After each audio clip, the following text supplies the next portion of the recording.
Good afternoon, guys. I'm Chris, and welcome back to this Wednesday's episode of Rift Amps.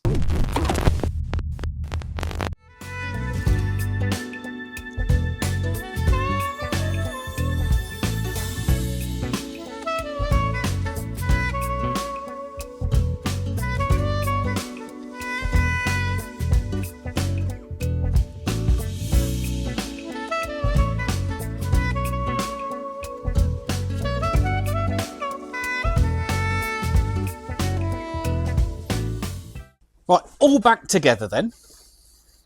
Battery back in place. I did, what I done? Put some foam tape just on the back of the battery cover, just to make sure that that battery doesn't move, because I wasn't happy with how loose it was in the compartment. That's a much nicer fit now. So, proof is in the pudding.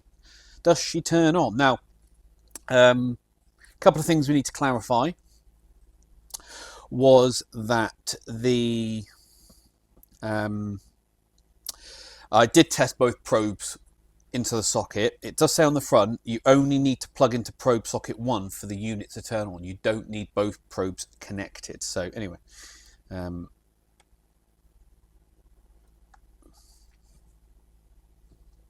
she's alive.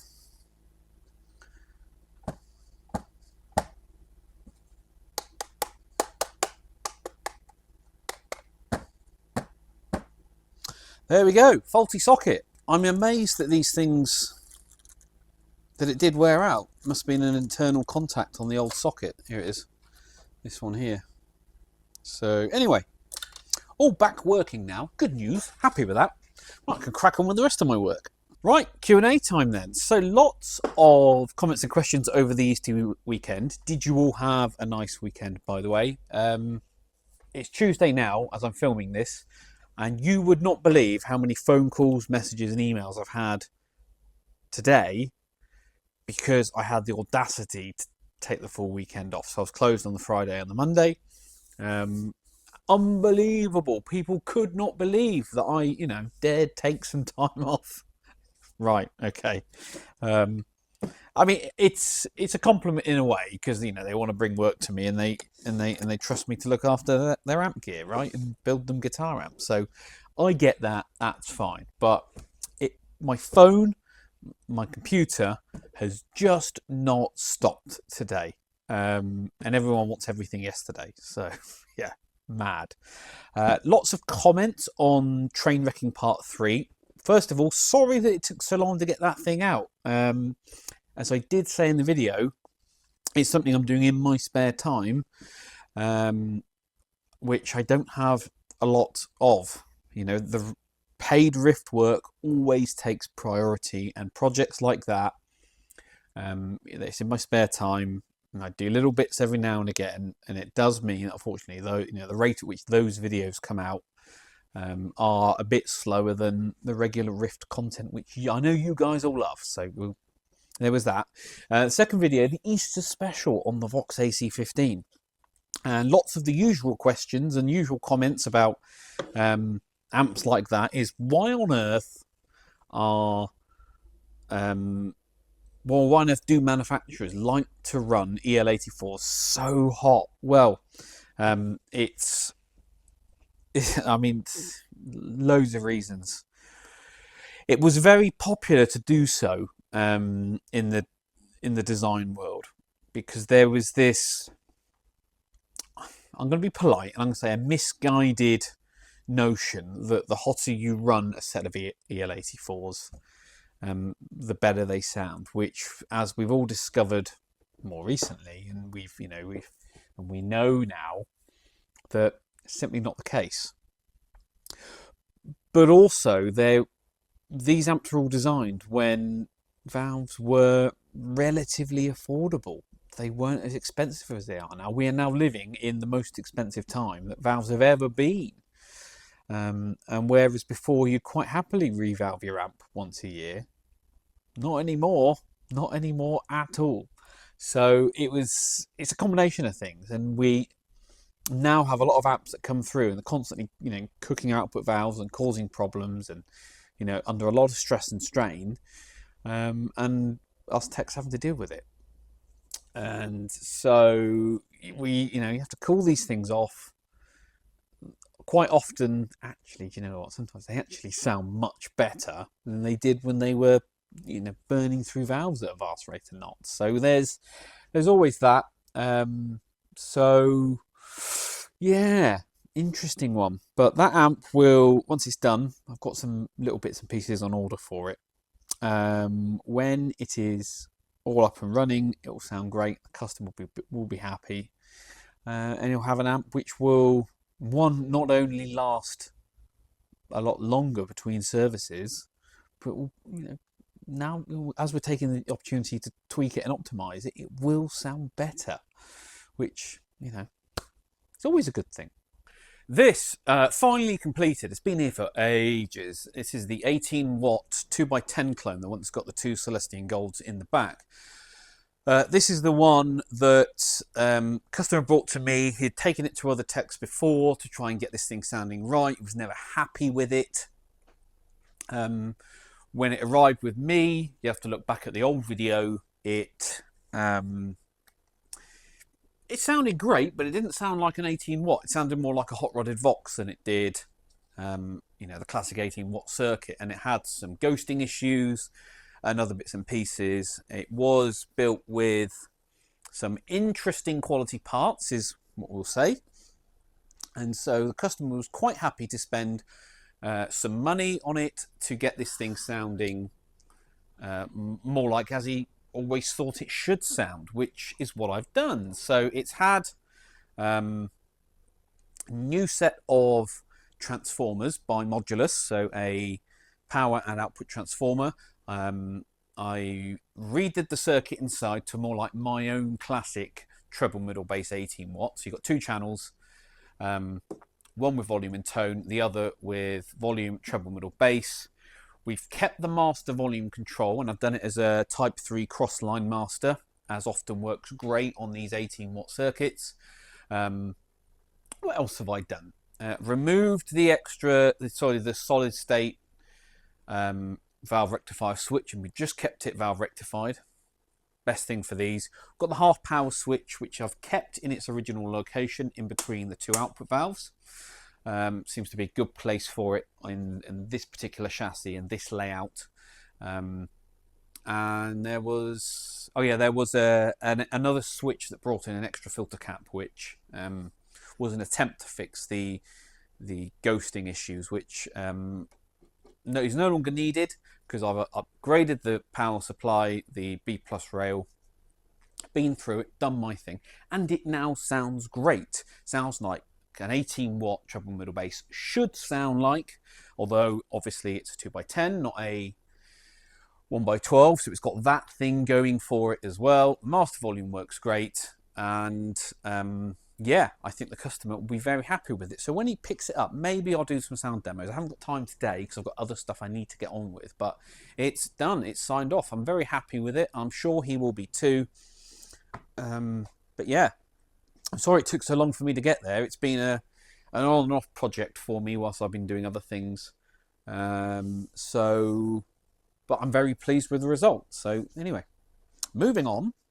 William Bock says, does WGS speakers have the Eminence spacing, the PCD?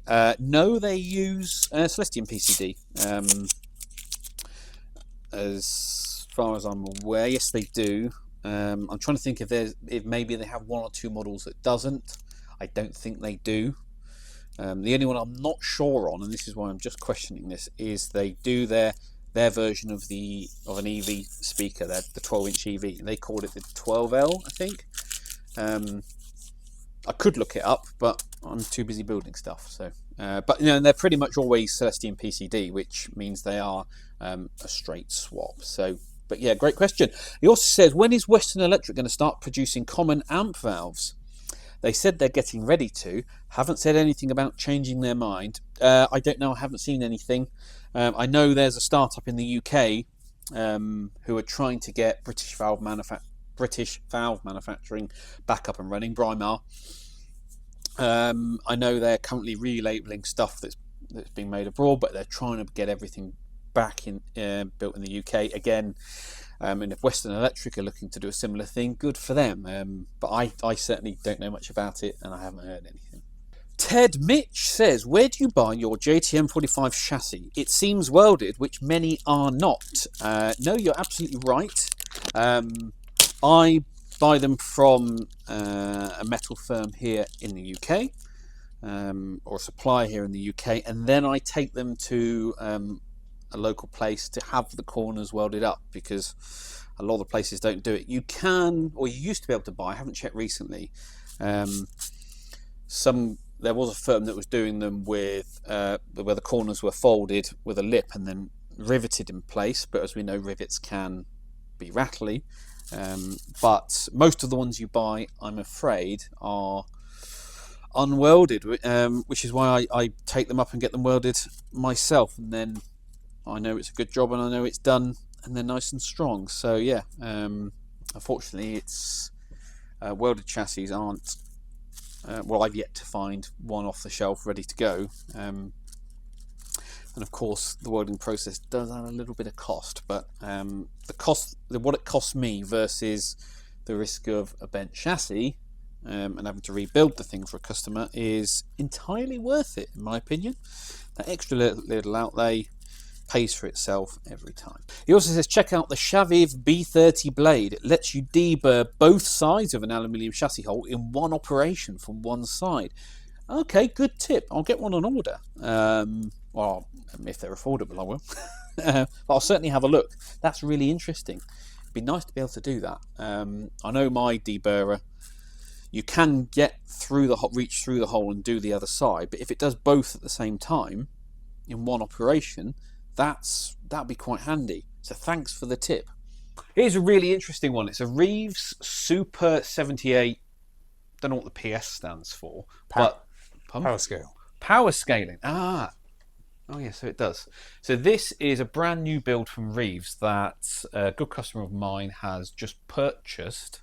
And unfortunately there's a slight issue with it. Now Reeves have asked that we do some quick component swapping just to fix the issue. It's got an ever so slight oscillation.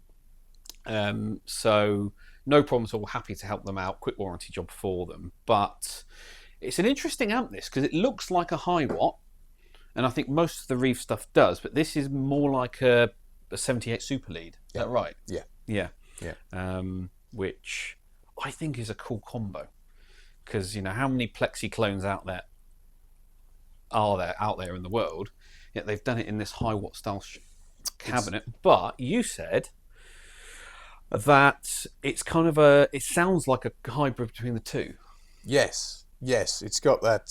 It hasn't got the mid-range of a Marshall. It's more the high watt kind of mid-range with a little bit more extended top end, and it's got interestingly, it's also got a huge amount of gain. I mean, it's actually a really high gain. Oh, really? It's not. It's if you took the children of a 78 Plexi and a high watt, and then pimped it severely, it would sound like this, and that's essentially what this amp is. So by high gain, are we talking high gain for like an 80s amp, or are we talking high gain like a metal amp? Yes, no, it's definitely not it's not scooped. It hasn't got that sound to it. Interesting. Right.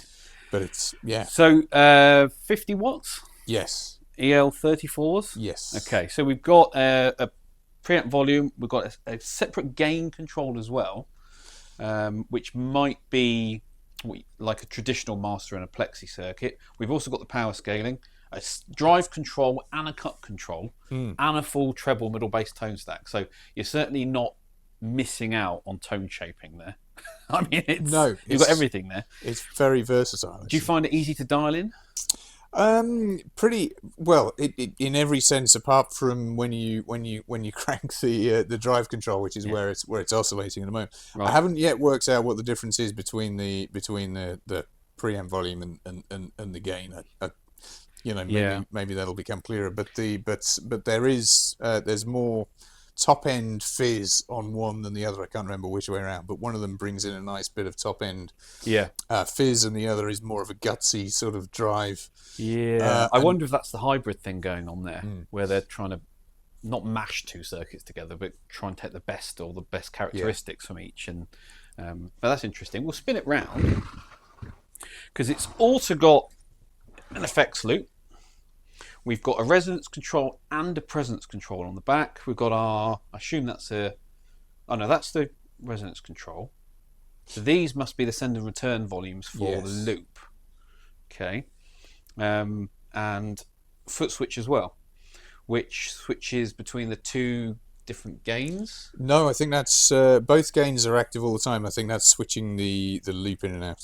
Oh, so that's just the loop on and off. Yeah, I'm assuming the foot switch does what the switch underneath does. So that's your loop. What are these two sockets for? Those are the speaker outs. Yes, of course. Yeah. Yeah. Yeah. I guess they're in parallel. So as I said, we've been asked to swap some components inside, which is going to be easy enough. We'll pull the chassis from the cabinet. We'll have a quick look inside, see what's going on. Make sure, as always, that we're looking for anything that's out of the ordinary, anything burnt or damaged or broken, anything like that. Just give it a visual inspection. If all seems to be okay, we'll go ahead. We'll swap the components, which Reeves have asked us to do. We'll test the amplifier, and fingers crossed, you can be on your way. Fabulous. Cool. Thanks very much.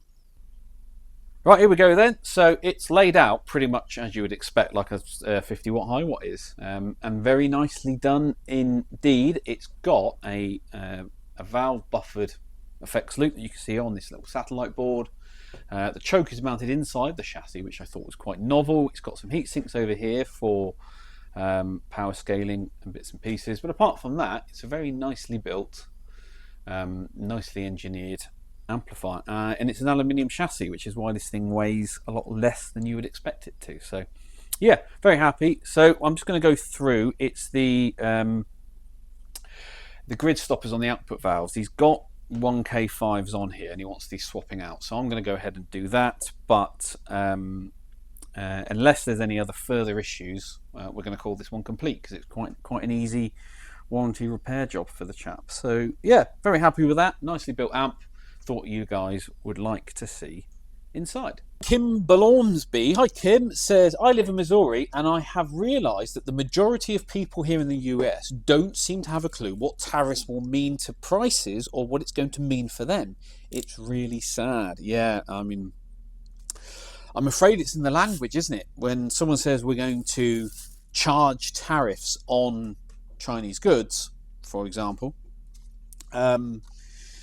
the implication is that the Chinese pay for that, when of course they don't. It's US citizens that will be paying these huge tariffs that he's now applied on those goods, which incidentally someone pointed out to me. We always use the phrase cheap Chinese parts, right? Which of course you Americans can no longer say, because they are not cheap anymore. Chinese parts are now extremely expensive. So what are you going to call them now? Boutique Chinese parts? Premium Chinese parts? You know, luxury Chinese parts? Because they're certainly not cheap. Anyway, Kim says, I do watch your channel regularly and enjoy the videos very much. I like the format. I have amp tech channels I watch and I like them, but sometimes I don't want to watch such technical stuff, and that's where you come in. Thank you very much and keep it up. Well, that's exactly the whole point of the channel. I could do the same as every other amp tech on the internet and put out the same sort of content in the same format, and then what have you got? Just another guy on the internet, right? Doing it in my vlog style, showing you what I get up to each week, trying to keep it jargon free for the casual viewer. Whilst it might not get me the sort of reach and views that the other guys are getting, it helps, and it's good, and I enjoy doing it, and it's easy for me to do. So I appreciate that, Kim. Thank you very much for watching. And if you're feeling super generous, why not join the channel? Okay, just quickly on the Bassman 135 head. This is the original one from the amp. the one that I had modulus, glue back together, make a new baffle for, and recover, etc., etc. And this is the one that I'm going to build my 100 watt AA864 into. I said I needed to fit a handle, so I've got a brand new genuine Fender handle to go on. Now, I'm tempted, or I was tempted at least, and I just wanted to show you. I mean, it now looks like a brand new head cap, right? So what I wanted to do was reuse the original end caps for the handle, but I think they're just too far gone, right? Compare it to a new one. I don't think it's going to look good. I think that now looks too out of place, don't you agree? Yeah. So we'll keep those anyway. I mean, I suppose I could send them off, get them re-chrome plated. But do I really want to? I don't know. I mean, they're just end caps, aren't they? So, yeah, I think we're just going to fit the new handle as it is, and then, yeah, we'll leave it at that.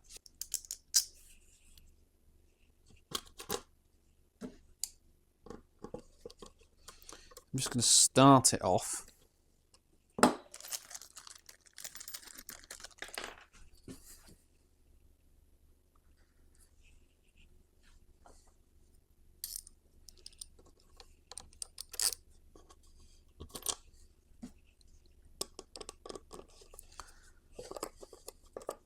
And then what I need to do, so we get a square, what we can do is, you can see that can move slightly, so I want to make sure that that sits square relative to the cabinet, because I don't want it to be off. It's one of those things that really annoys me, is when people don't fit their handles square to the back of the cabinet. So we call that square there. You can see I could quite easily have it off like that, which looks awful. So we'll just offer this up.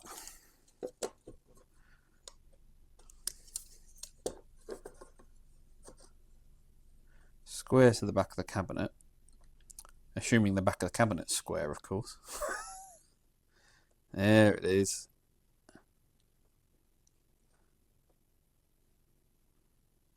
And then we can lock that down.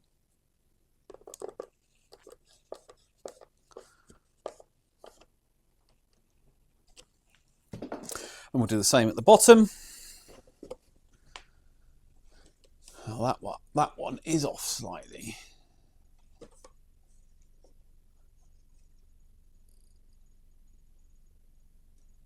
That's good.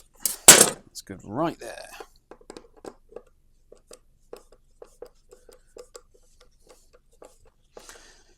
Okay, just for my OCD, we'll line the screws up perfectly parallel. That one's already done. There you go.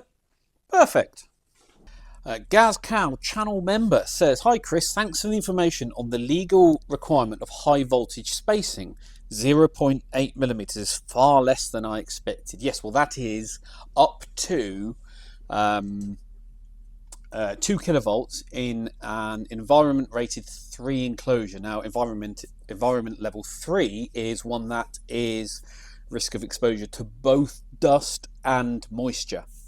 If it was just dust, the gap is actually even smaller, up to 2 kilovolts. Yeah, and I'll put the chart on the screen now so you can see. I have just converted my build to allow for eyelets instead of turrets, and due to the increase in diameter from turret 4mm to eyelets 5.08mm, I have been concerned about spacing and positioning. I have changed it to ensure all eyelets are a minimum of 9.5mm, 3/8 centre to centre. What is the closest that you would recommend on eyelet spacing, considering the legal requirements, bolt strength 3mm FR4, and lead dressing? I have a feeling you've covered something on this in the past, but no idea which video. So I The smallest spacing that I ever use is, sorry, it's an Imperial, because that's what I use on DIY. It's 0.3 of an inch, so 300 thousandths of an inch, centre to centre on my eyelets. Often, but that will be the absolute minimum. Often the spacing that I use is dictated by the component size that's going in. But I certainly wouldn't be using anything smaller than that. Now, the highest voltage in a guitar amplifier would probably be, unless you're doing super high wattage stuff, we'll call it 500 volts, right? Maybe 550. So at that spacing, you're absolutely fine. But these are minimum spacing. You always want to give yourself as much space as you can. You know, we have loads of real estate in our chassis and amplifiers now. We're not trying to squeeze everything like, you know, they do with these modern PCB stuff. We've got ample space, so you may as well use it. And then, you know, if you space your eyelets further apart, then your wires are going to be further apart, so there's less chance of cross coupling and all that sort of stuff. So yeah, but as I said, 0.3 of an inch is my absolute minimum that I ever use, but often I use more than that. I like the clearance. I like the flexibility that gives. So yeah, great question, Gaz. Thank you very much for asking. Right, back on with the car sportsman. So the customer decided to go for the Eminence Alessandro GA SC64 speaker. Good choice. And I have now retapped all of the 530 seconds T-nuts with new hardware as well, and it's fully installed in the cabinet. And as you can see, just how little clearance there is down at the bottom there. So no wonder you can't squeeze in a larger speaker without damaging something. So that's all now in. What I did notice when I was reinstalling the baffle is there was a lot of creaks and groans from the points along the side here and along the bottom where this piping is. So I've added foam strips all the way along, and that has now stopped it. And in fact, with my hand, I could just put pressure on it and pull it back and forth, and you could hear it creaking and groaning. So that's all now nice and secure, which I'm really happy with. A customer also asked that I reinstall the original car branded speaker cable. So that's all in now.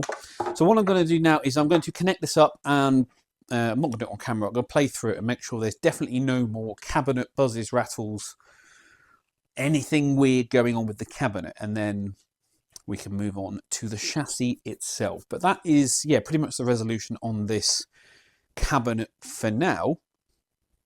But we've now got a properly fitting speaker. The baffle isn't moving in the way that we don't want it to. It's nice and secure. Everything's snugged down. Yeah, good news. She be fixed.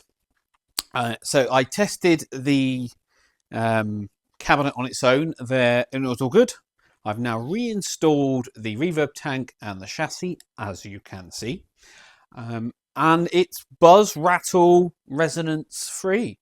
I can get it to do what every combo cabinet does, which is a little bit of low frequency resonating if I have the bass cranked all the way around and the volume and the output maxed, you know, so you're really pushing the thing. But it's a combo. You know, they do that, but the weird artifact that the original complaint that the customer complained about is now gone, and this thing sounds great. You could record with this all day long, no issue. And you know what? With that speaker in this amp, it works really well. It's a really beautiful American sound. The reverb's nice as well. So yeah, all good. So I think we just got to say goodbye to the car sportsman. Well, that's it then, guys. Thank you very much for watching once again. As always, please give this video a thumbs up or your comments and questions down below. Subscribe if you haven't already. Please hit the notification bell so you know when new videos come out. If you're feeling super generous, why not join the channel like these guys did?